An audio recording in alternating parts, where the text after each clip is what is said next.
For over a century, the British ruled a vast, tightly woven tapestry of the Indian subcontinent. It was a massive society where Muslim, Hindu, and Sikh communities lived side by side, deeply intermingled across thousands of towns and villages.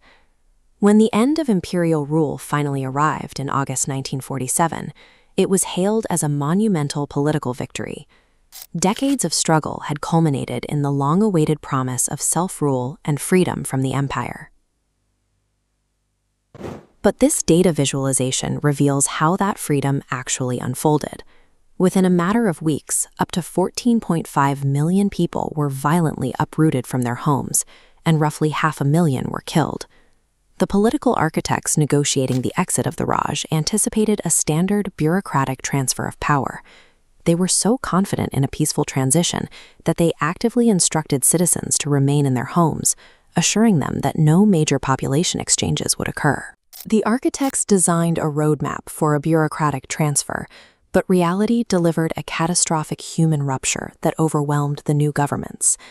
The mechanics of this collapse trace back to a London lawyer named Sir Cyril Radcliffe. Prior to 1947, Radcliffe had never set foot in India, yet he was appointed to head the boundary commissions tasked with physically dividing the subcontinent. He was handed an impossible constraint. He had exactly 38 days from his arrival to carve new national boundaries for a landmass holding nearly 400 million people. To meet this arbitrary deadline, Radcliffe's pen sliced blindly through natural geography, infrastructure, and integrated communities. The province of Punjab bore the brunt of this rushed cartography, as the line fractured the complex demographic mix of millions of Muslims, Hindus, and Sikhs right down the middle. The final boundary award wasn't even announced until days after independence was declared. By the time citizens learned where the lines fell, they were already trapped on the wrong side of a border, sparking immediate, province-wide panic that dissolved all social order. Radcliffe's deadline was just one part of a severely compressed 72-day transition period. After years of failed constitutional compromises between competing political factions, the departing British authorities forced through a hasty exit plan. Behind closed doors, elite committees scrambled to divide the physical assets of the British Indian Empire. They argued over the exact percentages of cash balances, the division of civil personnel, and the distribution of thousands of tons of military stores. This map shows one of the most controversial outcomes of that political maneuvering. The Boundary Commission awarded 2 Muslim-majority areas of the Gurdaspur district to India. This cartographic decision provided India with a vital, direct land corridor into the princely state of Kashmir. But while the authorities were intensely focused on securing roads, rivers, and national wealth, they ignored the millions of ordinary people suddenly stranded along these newly drawn fault lines. The politicians successfully divided assets on paper, but they provided zero effective infrastructure or security to manage the resulting human fallout. Down at the ground level in Punjab, the absence of authority created a vacuum of terror. A centuries-old social contract evaporated overnight, as families who had farmed the same land and shared the same neighborhoods for generations turned on each other. Desperate families packed their meager belongings and fled toward the newly promised borders. Millions marched on foot or clung to the roofs of dangerously overcrowded trains. These routes became death traps. Armed mobs routinely ambushed the tracks, reducing passenger cars to ghost trains arriving packed with corpses. The violence took on a systematic character, particularly targeting women. Abductions and sexual assaults were explicitly weaponized by rival communities as a method to conquer territory and dishonor their perceived enemies. The threat of this violence led to horrifying internal tragedies.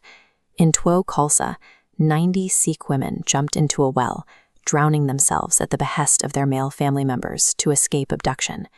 While elites debated constitutional details in sterile nap rooms, the people they governed were left unprotected.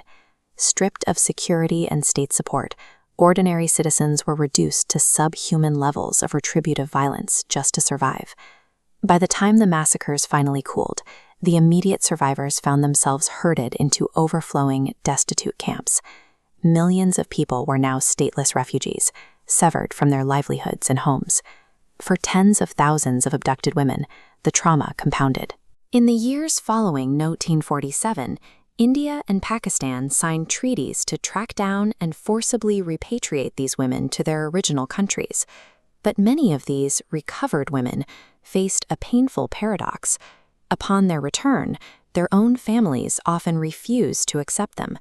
Bound by strict societal codes of purity and honor, the families deemed the women soiled, forcing them into a state of double dislocation.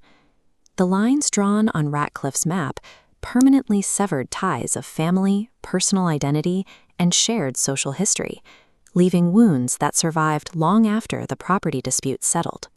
Back on the geopolitical stage, the hastily drawn lines immediately triggered existential crises between the states. By the spring of 1948, India cut off the flow of irrigation canals feeding into Pakistan, weaponizing the rivers that sustained the region's agriculture. Almost simultaneously, Maharaja Hari Singh, the ruler of the Muslim-majority state of Jammu and Kashmir, decided to accede to India. Both nations deployed their armed forces to secure the territory, instantly plunging the subcontinent into an open war. These initial conflicts over water and land quickly calcified. The arbitrary lines drawn in 5 weeks hardened into some of the most heavily fortified, militarized borders on the planet. The 1947 partition achieved the political independence it set out to capture, but the deeply flawed bureaucratic mandate used to achieve it ensured that the drawing of boundaries became a permanent division of hearts, leaving an obdurate legacy of trauma and animosity that the subcontinent still carries today.